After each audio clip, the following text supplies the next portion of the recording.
Okay guys, I was going to show you what this tractor was doing, but it's not. Every time I turn the camera on, it fires right up. It's got a starting issue. Anyway, they're putting our cable and internet underground today, so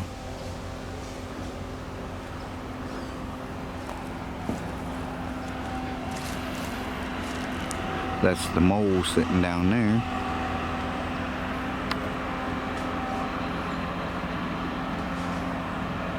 There's the mole. So they won't be digging that up. What they're going to do is they'll use that mole and it goes underground and it'll come up here and come out somewhere or wherever, and then they'll hook onto it and it'll pull it through. So, but yeah, I went to show you what this thing's doing twice and it fired right up. Let's try it again. There it is.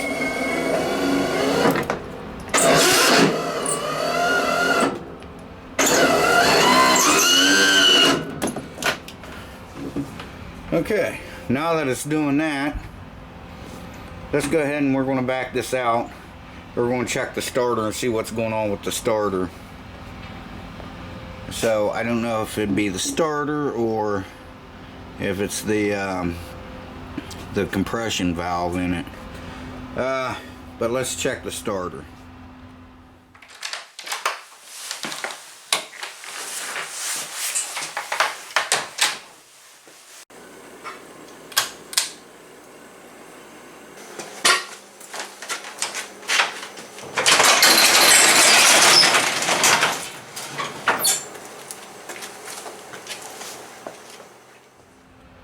Okay, to move this thing out of here, if you've got one of these hydrostatic transmissions, somewhere on the back there should be a little lever here. Just pull it out, just like that, puts it in neutral. Take your brake off, and then you'll be able to freewheel it.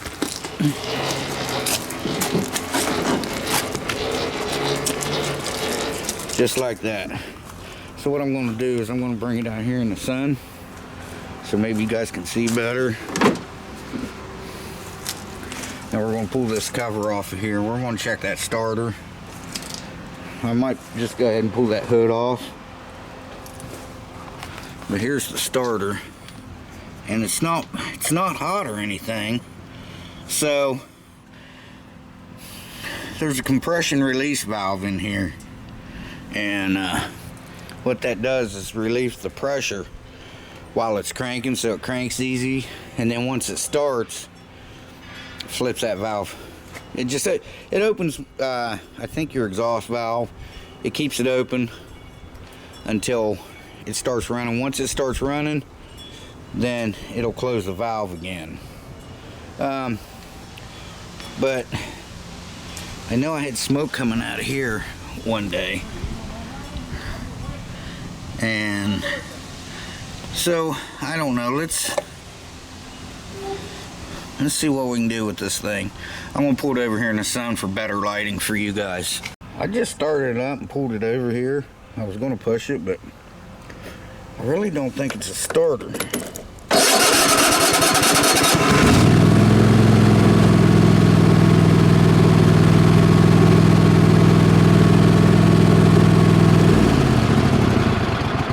I think it's the compression release valve on it, which I'm not sure. I think this one might be up in the cam. If that's the case, then I'll have to tear the engine down. So, well, I'll have to take the engine off and pull the cam shaft out of it. Let me do some research on this before I get, because that starter's cranking fine, except when it does that.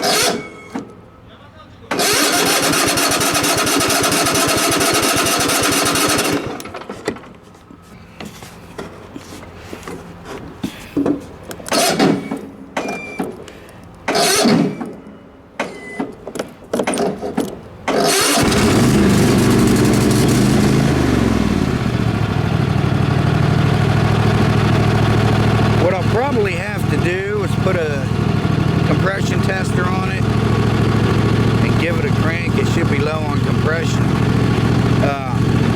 on the initial crank, but I don't know. Let me do some research on this one.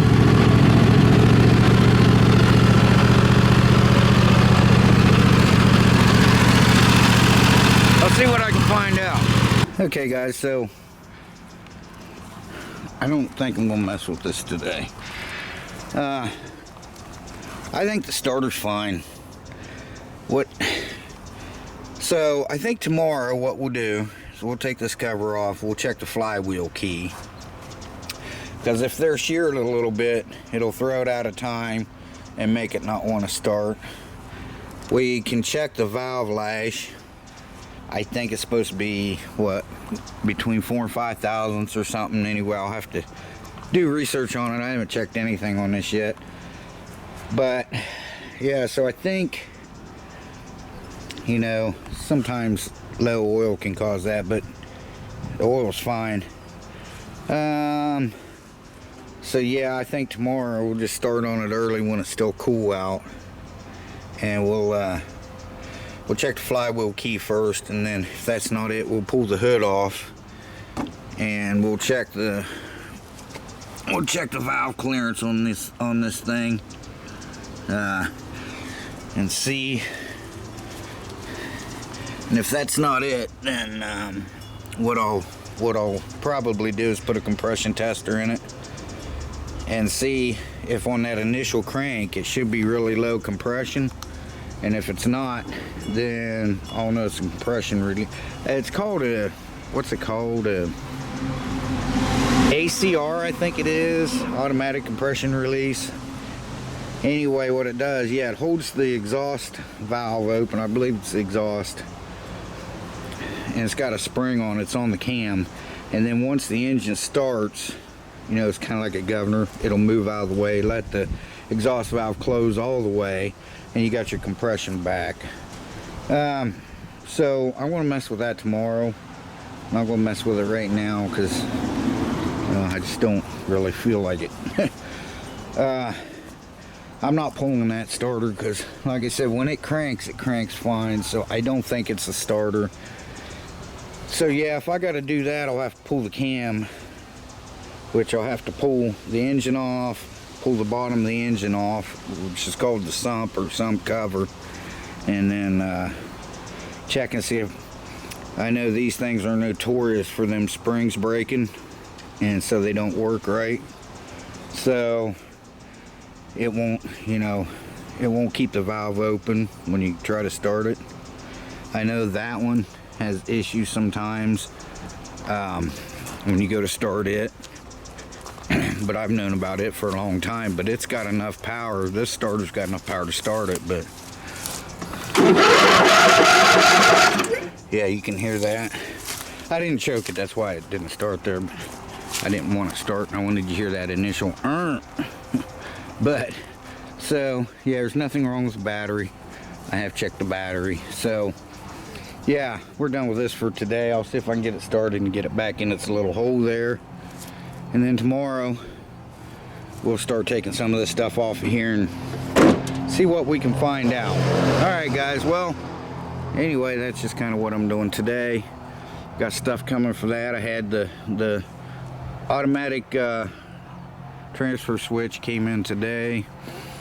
I've got the battery charger for the battery. I've got the cables for the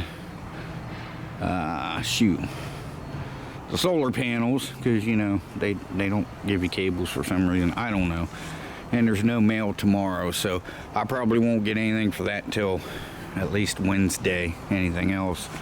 So I'll get this going tomorrow since I don't have anything else going on. We'll check this out, and if it is a compression release problem, that's going to wait on another day. Because like I said, got to pull the engine and tear the engine apart. So yeah. But you know, hell, it's only got 162 hours on it, which is nothing for that thing. So, but a lot of times, you know, something that's set in a lot is worse than not driving it. I gotta get a T connector. It's a module for this truck, so that way I can get the trailer lights working the way they're supposed to. Because I'm going to take this. Monkey said, man, you should take your truck and pull the camper out there on our trip. So I was like, yeah, I should. Then we're going to dig this thing out. She's going to drive it. Since it's cool, you don't really need air conditioner when it's cool. So I think she's going to bring it camping instead of that one. So that way both of these will be getting run. But that's, you know, that's just an update on what's going on with me. So we'll have to, you know, when we get working on this thing, I'll pull this wheel off and hammer that over. It's too far over here. See, that shouldn't hit like that. Someone's hit it. It should be like that, in line with the tire. Let me straighten that wheel. As you can see, this should be in line straight with the front and back tire, like this one is. See how straight that is? And this one is pointing towards me. So I'll tap that back over, bend it over or whatever. Just some maintenance on it, but so hopefully it'll just be something like a shear key.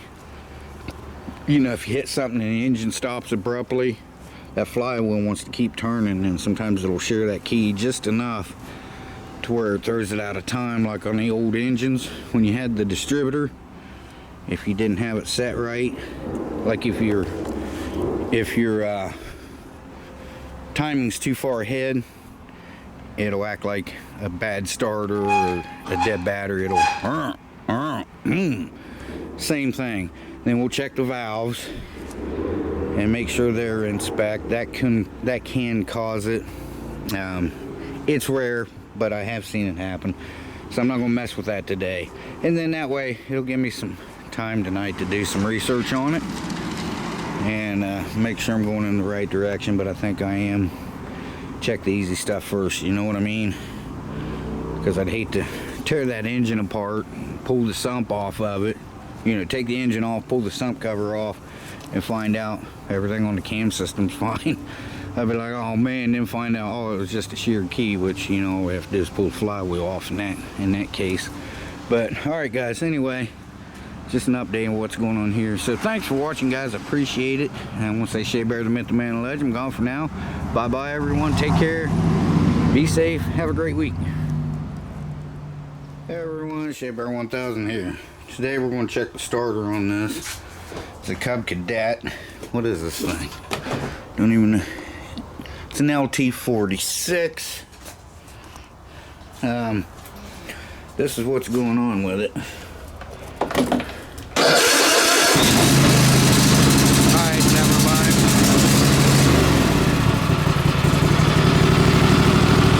Okay.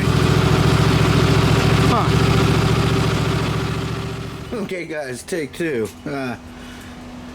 Normally this thing won't start. I come out here to show you what it's doing because we're going to check it out, and it fired right up. So this time I'll show you what it's doing.